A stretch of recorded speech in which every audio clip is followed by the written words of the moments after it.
Hello students, welcome to online study with DK channel. आप सभी का यहाँ पर बहुत बहुत स्वागत है। आज हम एक नई क्वेश्चन सीरीज़ लेकर के आए हैं और इस क्वेश्चन सीरीज़ में हर तरह के क्वेश्चंस इंक्लूड किए। तो आप सभी सारे क्वेश्चंस अंत तक देखिएगा, क्योंकि मैंने लास्ट में बीच में कुछ ऐसे क्वेश्चंस ऐड किए हुए हैं जो आपके लिए बहुत ही बेनिफिशियल होंगे। सो हम सबसे पहले हमारा जो फर्स्ट क्वेश्चन है उसको देखते हैं। निम्न में से असत्य क्या है? ये क्वेश्चन जो है, कुछ क्वेश्चंस मैंने इस तरह से थ्योरी बेस्ड बनाए हैं कि आपको ज़्यादा से ज़्यादा सही चीज़ें पता हो और आप एग्ज़ाम में कंफ्यूज नहीं हो। निम्न में से असत्य क्या है? सबसे पहला ऑप्शन आपका शून्य प्राकृत संख्या नहीं है, शून्य सम संख्या है। पूर्ण संख्या जो है वो प्राकृत संख्या और शून्य से मिलकर बनती है। तो इस क्वेश्चन में आपको सभी चीज़ें देखिए, शून्य एक प्राकृत संख्या नहीं है। तो सबसे पहले तो आपको नेचुरल नंबर प्राकृत संख्या जो कि है आपकी प्राकृत संख्या आपकी कहाँ से स्टार्ट होती है? 1 2 3 से आपकी प्राकृत संख्या स्टार्ट होती है। तो ये बात तो सही हो गई कि प्राकृत संख्या नहीं है यहाँ पर शून्य, मतलब ये वाला ऑप्शन तो आपका सही है। फिर है कि शून्य एक सम संख्या है, तो ये बात भी बिल्कुल सही है। मैंने आपसे लास्ट वाले वीडियो में क्वेश्चन भी पूछा था कि शून्य एक सम संख्या है, तो ये बात भी बिल्कुल सही है। पूर्ण संख्या मतलब आपकी 0 1 2 3 से स्टार्ट होकर लास्ट तक इनफाइनाइट तक जाए, अनंत तक जाए। तो यहाँ पर पूर्ण संख्या के लिए भी ये बात बिल्कुल सही हो गई कि प्राकृत संख्या और शून्य से मिलकर बनती है। तो ये हो गई आपकी पूर्ण संख्या और ये वाली बात भी आपकी बिल्कुल सही हो गई। तो यहाँ पर आपका जो डी ऑप्शन है, फिर इनमें से कोई नहीं, ये सारे ऑप्शन तो आपके सही है। तो यही वाली बात होगी कि डी ऑप्शन यहाँ पर जो है वो असत्य हो गया कि भाई इनमें से आपका कोई भी नहीं है। ठीक है, अगला जो आपका क्वेश्चन लिया है मैंने, जो डेसिमल सिस्टम दशमलव प्रणाली से लिया हुआ है। क्वेश्चन है आपका 0.16 बार को परिमेय संख्या के रूप में व्यक्त करें। ठीक है, तो 0.16 बार को परिमेय संख्या के रूप में व्यक्त करें। सबसे पहले तो इसका मतलब क्या होता है आपको पता होगा शायद। ये जो बार है ये हटता है, तो ये हमारा इस तरह से ये नंबर रिपीट हो रहा है, इस तरह से ये आगे बढ़ रहा है। यहाँ पर इस टाइप के जब भी क्वेश्चन आते हैं तो सबसे पहले तो इसे सॉल्व करने की आपकी ट्रिक क्या होती है? सॉल्व करने के लिए आप क्या करेंगे, यहाँ पर कभी भी बार वाले क्वेश्चन आए तो आपको क्या करना है? सबसे पहले तो जैसे कि ये लिखा हुआ है 0.16 का बार, आप यहाँ पर 16 लिखेंगे। पॉइंट के बाद ये काउंट करेंगे कितने नंबर है, कितने हैं? 1 है, 2 है, तो आप यहाँ लिखेंगे 100 - 1। ये मैं डायरेक्ट बता रही हूँ, बहुत ही कम समय में आपका ये क्वेश्चन सॉल्व हो जाएगा। तो 0.16 का बार था, हमने यहाँ 16 लिखा, 2 डिजिट्स थे पॉइंट के बाद, तो यहाँ 100 - 1, इट मीन्स दैट 16/99 आपका किस वाले ऑप्शन में है? सबसे पहला जो ऑप्शन है आपका, ये राइट आंसर हुआ आपका 16/99। नेक्स्ट आपका जो क्वेश्चन है, जब भाग की जो क्रिया है कुछ पदों के बाद पूर्ण हो जाती है तब वह है। क्या बोल रहे हैं यहाँ पर? एक डेफिनेशन ली गई है यहाँ पर कि जब भाग की जो क्रिया है कुछ पदों के बाद पूर्ण हो जाती है तब वह क्या कहलाता है? दशमलव कहलाता है, शांत दशमलव कहलाएगा, आवर्ती दशमलव कहलाएगा, या फिर अशांत दशमलव कहलाएगा। तो सबसे पहले तो इस चीज़ को आप दिमाग लगाइए, जोर डालिए थोड़ा कि पूछा क्या गया है। जब भाग की क्रिया कुछ पदों के बाद पूर्ण हो जाती है तब वह क्या है? तो देखिए, हम जब डेसिमल सिस्टम पढ़ते हैं, दशमलव प्रणाली जब हम पढ़ते हैं, तो दशमलव प्रणाली में आप याद करने की कोशिश कीजिए कि हमने 2 टाइप के दशमलव प्रणाली देखी, शांत और अशांत। ठीक, शांत और अशांत में क्या डिफरेंस था कि जब हम, जैसे कि हमने डिवाइड लगाया 5/2, ओके, हमने डिवाइड लगाया तो क्या आएगा आपका 2.5, ठीक है।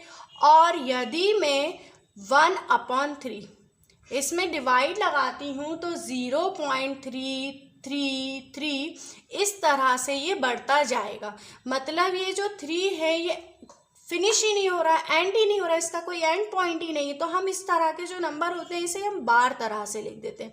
और मैंने डिफाइन किया है आपको पहले भी कि इस तरह के जो नंबर होते हैं वो क्या कहलाते हैं, अशांत नंबर, जो कि भाग की क्रिया पर भी ख़त्म नहीं होते हैं। और इस तरह के नंबर जैसे कि 2.5, तो ये एक भाग की क्रिया के बाद में ये फिनिश हो गया, तो इस तरह के जो नंबर हैं वो कहलाएंगे शांत दशमलव।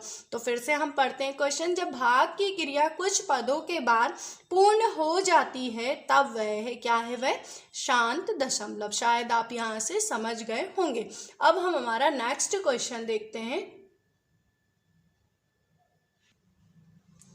क्वेश्चन नंबर 4 है हमारा कि ये कुछ कथन दिए हुए हैं आपको, यहाँ पर कुछ स्टेटमेंट्स दिए हुए हैं, तो इनमें से सत्य क्या है, ठीक है। इन स्टेटमेंट्स में से आपका कौन सा सत्य है। तो सबसे पहले तो हमें स्टेटमेंट को बहुत अच्छे से सभी को देखना है, इसके बाद में हम आगे सोचेंगे कि हमें किस तरह से सही प्रूफ करना है या सही देखना है। तो सबसे पहले तो हमारा है x raise to the power m divide x raise to the power m divide x raise to the power m is equals to x raise to the power m plus n। m is greater than n, यहाँ पर condition क्या है, m is greater than n। अच्छा, main ये जो concept है यहाँ का इस कंडीशन को लेकर के है, ठीक है, क्योंकि हमें ये तो हमेशा याद है कि भाई ये जब भी हम करते हैं तो प्लस होता है या माइनस होता है, लेकिन शायद इस कंडीशन पे बहुत कम लोग ही ध्यान दे पाते हैं। तो इस कंडीशन को हम देखेंगे यहाँ से कि ये जो डिवीज़न का साइन है, अगर आप यहाँ से देखेंगे कि डिवाइड का अगर साइन दिया हुआ है तो प्लस तो आना ही नहीं चाहिए, क्योंकि हम जब भी डिवाइड की कंडीशन लेते हैं, जब आधार समान हो तो जो घातें होती है वो घट जाती हैं, और अगर डिवीज़न का साइन होता है तो ये वाली जो कंडीशन है ये तो हमारी फॉल्स हो गई यहाँ से, ठीक। अब दूसरी कंडीशन है कि जब आधार समान हो और भाग का चिन्ह हो तब हमारी घातें घट जाती है। अब चलिए ये चीज़ तो हमारी सही हो गई, लेकिन यहाँ पर चेक करें क्या ये सही है कि m is less than n। अगर m n से छोटा होगा तो क्या यहाँ पर m होगा, नहीं होगा, मतलब ये कंडीशन भी हमारी फॉल्स हो गई। नेक्स्ट है हमारा x raise to the power m divide by x raise to the power n and this is true, so m is greater than n। ये कंडीशन तो हमारी बिल्कुल राइट है।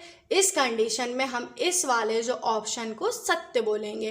तो आपको कभी कभी क्या होता है कि बेसिक सी लगने वाली चीज़ों में भी कुछ ना कुछ छोटा सा पॉइंट दे दिया जाता है जिसको लेकर के आप कंफ्यूज हो जाते हैं। तो यहाँ पर कोई कंफ्यूजन नहीं क्रिएट हो, इसलिए ये क्वेश्चन को आप अच्छे से देख लीजिएगा ध्यान से। अब हम नेक्स्ट क्वेश्चन देखते हैं, निम्न में से बहुपद है। अब ये बहुत ही छोटा सा क्वेश्चन है, लेकिन बहुपद पहचानना अगर आता है आपको तो आपको इसमें कोई भी प्रॉब्लम नहीं होगी। मैं यहाँ पर सबसे पहले तो आपको बहुपद एक्सप्लेन करूँगी कि बहुपद होता क्या है। तो बहुपद क्या है, बहुपद मतलब ये होता है कि जिसमें वेरिएबल्स के साथ लेकर के बहुत सारे पदों किस फॉर्म में हो, a1x plus a2x square plus a3x Q, इस तरह से आपकी जो टर्म हो an xn तक जाती हैं। तो ये हमारे जो होते हैं बहुपद, जिसे हम इंग्लिश में कहते हैं पॉलिनोमियल, इस कंडीशन में ये पॉलिनोमियल होते हैं। तब ये जो है यहाँ पर पूछा गया है कि ये बहुपद है, तो ये बहुपद कब नहीं होता है, जैसे कि x raise to the power irrational number आ जाए, x की पावर माइनस में आ जाए, x की पावर आपकी पॉइंट में किस तरह के, जैसे कि बार में आ गए इस तरह से। तो जब भी इस तरह की पावर में आ जाती हैं तो ये जो हमारे इक्वेशंस होती हैं ये पॉलिनॉमियल नहीं होती हैं। ठीक है, आपको मैंने यहाँ पर बहुपद एक्सप्लेन किया। अब इस क्वेश्चन में देखिए, आपको शायद अब ये इजी हो गया समझना। आप देखिए यहाँ पर कि किस ऑप्शन में जो है इरेशनल पावर है। देखिए यहाँ पर बी ऑप्शन अगर हम चेक करें तो इसकी पावर 1/2 है यहाँ पर चेक करें तो इसकी पावर -1 है। तो भाई ये दोनों तो हमारे क्रॉस हो गए, ये तो बहुपद होंगे ही नहीं। लेकिन ए वाला जो ऑप्शन है इसमें ऐसी कोई भी पावर नहीं है जो बहुपद होने की कंडीशन को फेल करे। ठीक है, तो ये हमारा जो होगा बहुपद होगा। आपको यदि अच्छे से समझ में आ रहा है, कोई क्वेश्चन पूछना है, कोई डाउट है, तो आप मुझे कमेंट बॉक्स में पूछ लीजिएगा। और आप प्लीज़ मुझे लाइक, सब्सक्राइब और जो मेरे क्वेश्चंस हैं उन्हें प्लीज़ शेयर करते रहिएगा, ये सभी तक पहुँचे ज़्यादा से ज़्यादा। आपके सारे फ्रेंड्स को इसके बारे में आप बताया करिए ताकि सभी को अच्छे से अच्छा मटेरियल मिल सके। ठीक है, अब नेक्स्ट क्वेश्चन हम देखते हैं, सही तथ्य की पहचान करें। सही तथ्य की पहचान करें, किस तरह से पहचान करेंगे? भाजक जो होता है भाज्य गुणित भागफल प्लस शेषफल होता है क्या? भाज्य बराबर भाजक इंटू भागफल प्लस शेषफल होता है क्या? या फिर भाजक बराबर भाज्य इंटू शेषफल प्लस भागफल होता है क्या? क्या भाज्य बराबर भाजक इंटू शेषफल प्लस भागफल होता है क्या? तो यहाँ पर भाग की जो प्रक्रिया होती है तो उसमें हम क्या क्या चीज़ें होती हैं मैं उसके बारे में आपको थोड़ा सा एक्सप्लेन करती हूँ। ठीक है, तो आपको यहाँ पर देखा जाए तो सबसे पहले तो ये तो सभी को पता होता है कि ये शेषफल है। ये क्या है? यहाँ पर शेषफल कहलाता है। ये क्या कहलाता है? यहाँ पर शेषफल कहलाता है। अब यहाँ पर जो नंबर होता है, ठीक है, और यहाँ पर हम जिससे यहाँ पर भाग लगाते हैं, जिस भी नंबर से यहाँ पर हम भाग लगाते हैं, तो यहाँ पर ये सभी को पता है कि शेषफल होता है। अब यहाँ पर हम जिस भी नंबर से भाग लगाते हैं वो भाजक कहलाता है, जिस नंबर में लगाते हैं वो भाज्य कहलाता है, और जो भाग आता है वो आपका भागफल कहलाता है। क्या कहलाता है? आपका भागफल। तो देखिए, कभी भी हमें इस नंबर के बराबर ही कोई भी चीज़ निकालनी रहेगी तो क्या लिखेंगे हम? भाज्य बराबर किसके होगा? भाजक और भागफल के, भाजक गुणित भागफल। और शेषफल का आपको हमेशा पता है कि शेषफल को हम क्या करते हैं? रिमाइंडर को हम क्या करते हैं? ऐड करते हैं। तो हमारा देखिए किस ऑप्शन में आ रहा है। पहले वाले ऑप्शन में तो यहाँ पर भाजक है, दूसरे वाले ऑप्शन में हमारे पास यहाँ पर भाज्य है। तो भाज्य बराबर चेक करेंगे क्या क्या आ रहा है? भाजक इंटू भागफल प्लस शेषफल, मतलब बी वाला जो ऑप्शन है हमारा यहाँ पर सही हुआ। तो कहीं पर भी अगर कोई भी डाउट आता है तो थोड़ा सा इस तरह से आप करके देख लिया करें। अब हम नेक्स्ट क्वेश्चन देखते हैं। क्वेश्चन नंबर 7 है आपका, जो है यहाँ पर बोला गया है आपको कि ए जो है इक्वल 3/4 डिवीजन 5/6 है, बी इक्वल है 3 डिवाइड ब्रैकेट 4 डिवाइड 5 डिवाइड 6 है, एंड सी इक्वल्स टू आपकी इस तरह की इक्वेशन है, डी इक्वल्स टू आपका इस तरह से दिया। तो आपको इसको सॉल्व करते हुए चेक करना है कि क्या ए और बी बराबर है, क्या ए और सी बराबर है, क्या ए और डी बराबर है, या फिर सभी बराबर है। तो देखिए, आप सभी ने बोर्ड मास पढ़ा हुआ है तो यहाँ पर आपको बोर्ड मास अप्लाई करना है। मैं आपको सॉल्व करके दिखा रही हूँ, यहाँ पर आप देखते जाइएगा। सबसे पहले ए के लिए तो यहाँ पर हम किस तरह से करेंगे? ए इक्वल है आपका 3/4 डिवाइड 5/6। तो इसे तो मैं इस तरह से डायरेक्ट हल कर सकती हूँ। 3/4 मल्टीप्लाई 6/5, ये कैंसिल हो जाएगा। 2 2 जा एंड 2 3 जा 6, मतलब 9/10। तो ए की जो वैल्यू आ गई वो आ गई आपके पास 9/10। अब बी के लिए हम सॉल्व करके देखते हैं। यहाँ पर सबसे पहले तो यहाँ पर है 3 डिवाइड, बोर्ड मास कहता है कि सबसे पहले आप ब्रैकेट को लेकर सॉल्व करें, तो हम यहाँ लिखेंगे 4 डिवाइड 5 डिवाइड यहाँ पर 6। इसके बाद में इस वाले ब्रैकेट को सॉल्व करती हूँ, तो 3 डिवाइड 4/5, एंड हम इसको क्या कर सकते हैं यहाँ पर मल्टीप्लाई 1/6। देन फिर हम इसे कैंसिल करेंगे, 2 2 जा एंड 2 3 जा, फिर 3 divide 2 upon 15, it means that 3 multiply 15 upon 2, मतलब आपकी जो b की वैल्यू क्या आ गई, 15 3 जा 7 45 अपॉन 2, तो ये आपकी आ गई है यहाँ पर b की है जो वैल्यू आ गई है। नेक्स्ट हम c के लिए फाइंड आउट करते हैं, तो c के लिए हमने फाइंड आउट किया, इसी तरह से आप यहाँ पर भी बोर्ड मास अप्लाई करेंगे तो c की वैल्यू भी आपको 45 अपॉन 2 मिलेगी। अब d के लिए हम सॉल्व कर रहे हैं, 3 डिवाइड 4 हमने ब्रैकेट को सॉल्व किया तो मल्टीप्लाई 5 अपॉन 6, यहाँ से हम इन दोनों को कैंसिल करेंगे तो 3 डिवाइड 2 5 ज़ा 10 अपॉन 3, देन यहाँ पर 3 मल्टीप्लाई 3 अपॉन 10, मतलब आपका क्या हो गया यहाँ पर 9 अपॉन 10।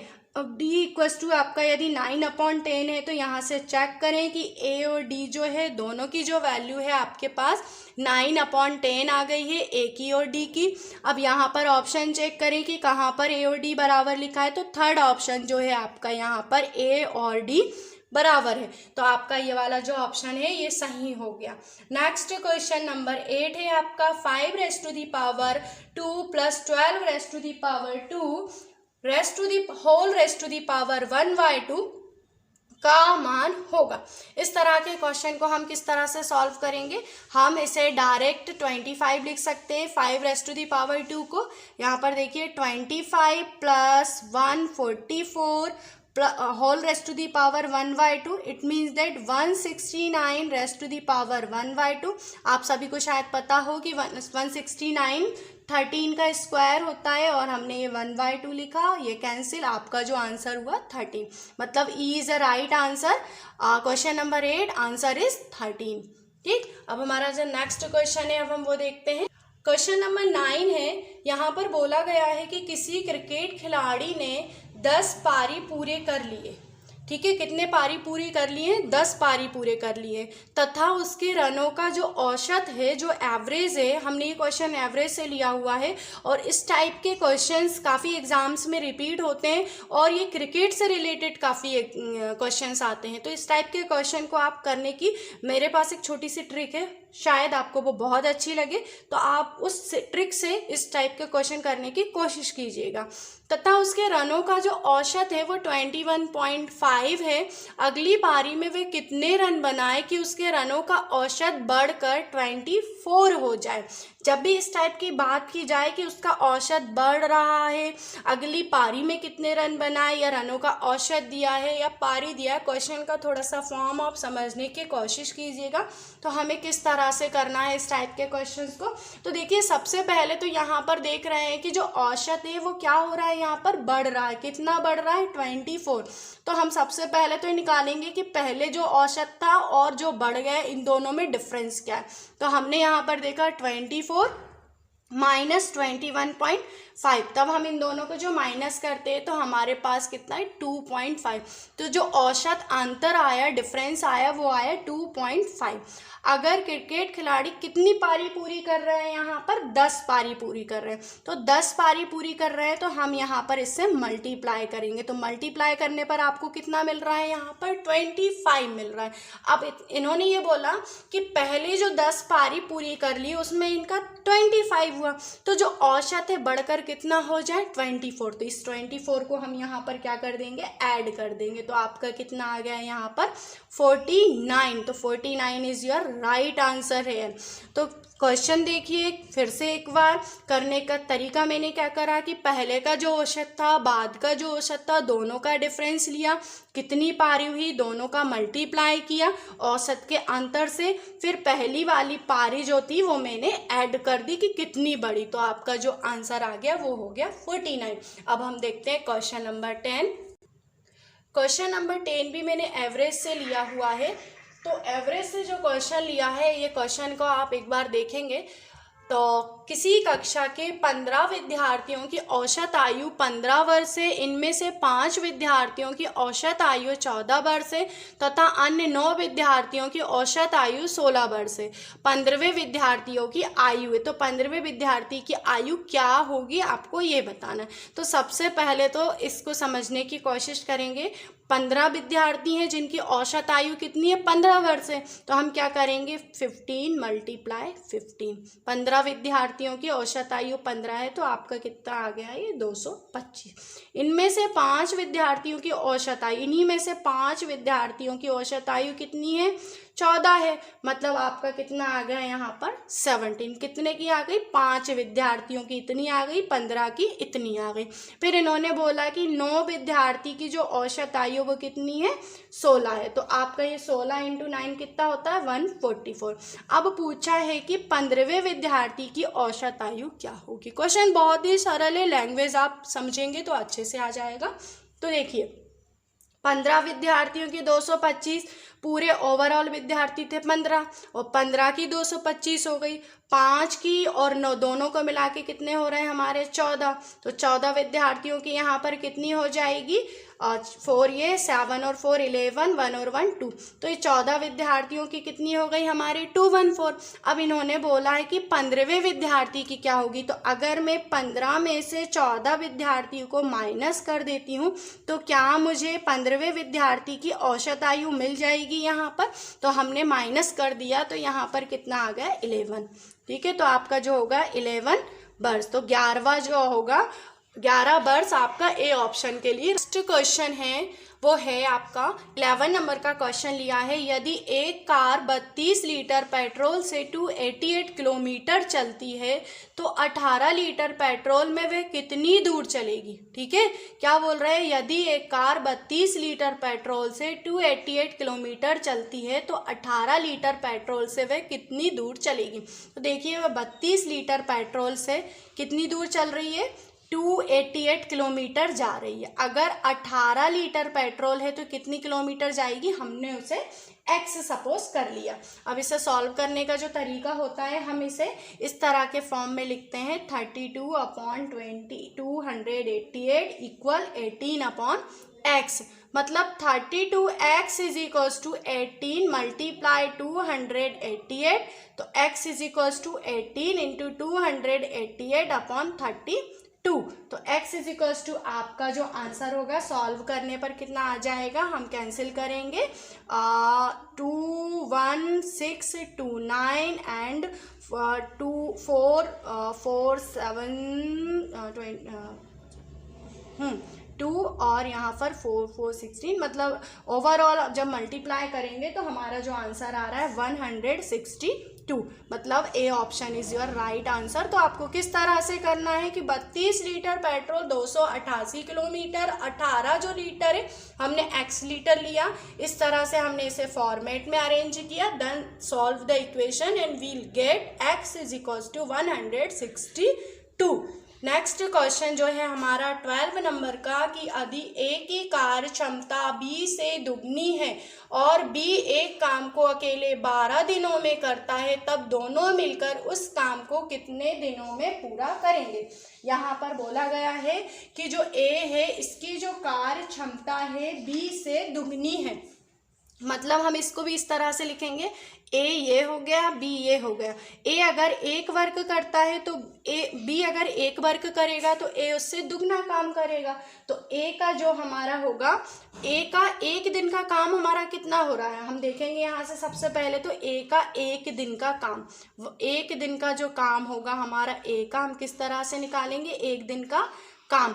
तो हमारा जो 12 दिनों में भी कर रहा है अकेले, हम उसके लिए ए के लिए भी फाइंड करेंगे यहाँ पर। तो किस तरह से करेंगे 2/12, मतलब हमारा 6। तो हमारा ए कितने दिन में कर रहा है, हमारा 6 डे में कर रहा है। तो अब हमारा बोला है यहाँ पर कि दोनों ने मिलकर उस काम को कितने दिनों में पूरा करेंगे, दोनों मिलकर कितने दिनों में पूरा करेंगे। तो a प्लस बी तो हमारा ऑलरेडी 12 दिनों में कर ही रहा था, हमने a का भी फाइंड कर लिया। आप इसे सॉल्व कर सकते हैं, एलसीएम लेके जब हम सॉल्व करेंगे तो आपका इसमें आएगा 1/4, मतलब 4 दिन। तो आपका जो आंसर होगा वो इसमें क्या होगा 4 दिन। तो 12 का जो आंसर हुआ 4 दिन। किस तरह से किया मैंने, ए का काम बी से दुगना था, इस तरह से रेशो में लिया और फिर ए का अकेले का काम निकाला कि इसने अगर दुगना कर रहा है तो कितना दुगना कर रहा है, तो हमने ए का काम निकाला और बी के साथ में ऐड करके हमने अपना आंसर फाइंड किया कि दोनों ने मिलकर कितने दिनों में काम पूरा किया। अब हमारा जो नेक्स्ट क्वेश्चन है, क्वेश्चन नंबर 13 देख रहे हैं हम यहाँ पर।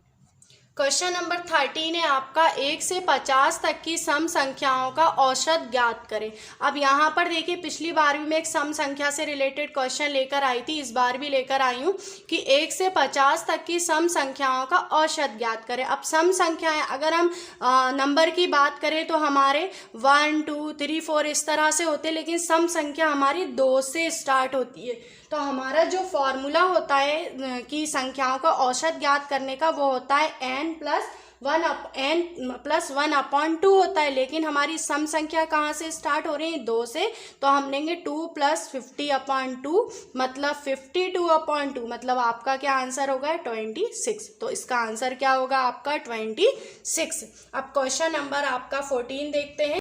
क्वेश्चन नंबर 14 है आपका, शांत धारा में नाव की चाल होगी।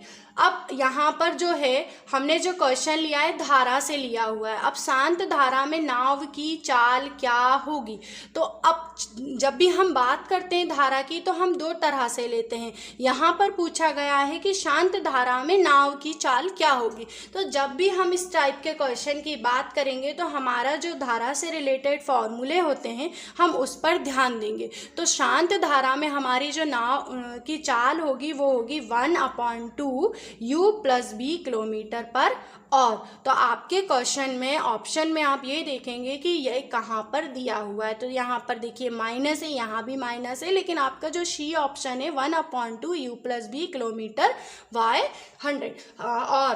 तो यहाँ पर जो है आपका 14 का आंसर है सी। अब आपका क्वेश्चन नंबर 15 देख।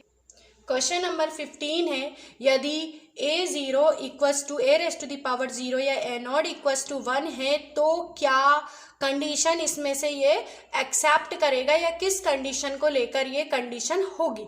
आपको सबसे पहले तो इसका जो कंडीशन से रिलेटेड लघु गुणक के ये चीज़ें कुछ पता होना चाहिए। तो जब भी हम इस तरह के क्वेश्चन लेते हैं तो हमें ये पता होना चाहिए कि ये कंडीशन कब की है। तो देखिए, हम a0 इक्वल्स टू 1 जब लेते हैं तब हमारा लॉग जो है ए ले यहाँ पर और 1 इक्वल्स टू 0। अगर मैं बोथ साइड लॉग लेती हूँ तो देखिए a0 अगर 1 होता है तो हम यहाँ पर log 1 और हम यहाँ पर a सिंगल भी लिखेंगे तो उसकी जो पावर है हमारी 1 होगी। तो इस कंडीशन को, ये वाली कंडीशन हमारी सेटिस्फाई करेगी। दैट मीन्स आपका C option is a right answer of question number 15।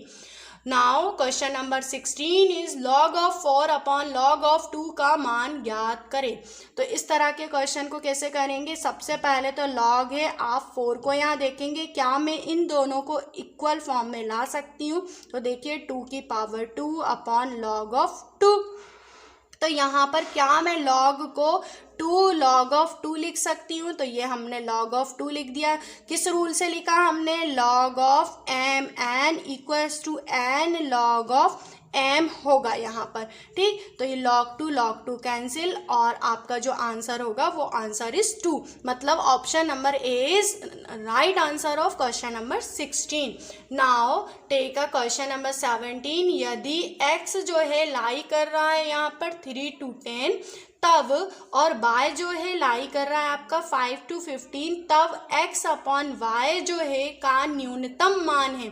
x upon y का न्यूनतम मान क्या होगा यहाँ पर। सबसे पहले तो हम इसे एक्सपेंड करके देखेंगे, देन इसे एक्सपेंड करके देखेंगे। तो x के लिए अगर हम देखें तो वैल्यू 3 4 5 6 7 8 9 10, ठीक। यहाँ पर ये वैल्यूज आ जाएंगी। और y के लिए अगर हम, तो y के लिए हमारी जो वैल्यू होंगी 5 से स्टार्ट होंगी, 5 6 7 8 9 10 11 12 13 14 15। तो अब देखिए एग्जाम में आपको इतना सब टाइम थोड़ी होगा कि आप इतना सब लिखें और इसे सॉल्व करें। तो देखिए सबसे पहले तो इसमें बोला गया है न्यूनतम मान। अब न्यूनतम वैल्यू के लिए अगर हम देखें तो सबसे पहले तो आपको पता भी है कि अगर हम अंश और हर की बात करते हैं तो ऊपर हमारी वैल्यू किस तरह की आनी चाहिए और नीचे हमारी वैल्यू किस तरह की आनी चाहिए।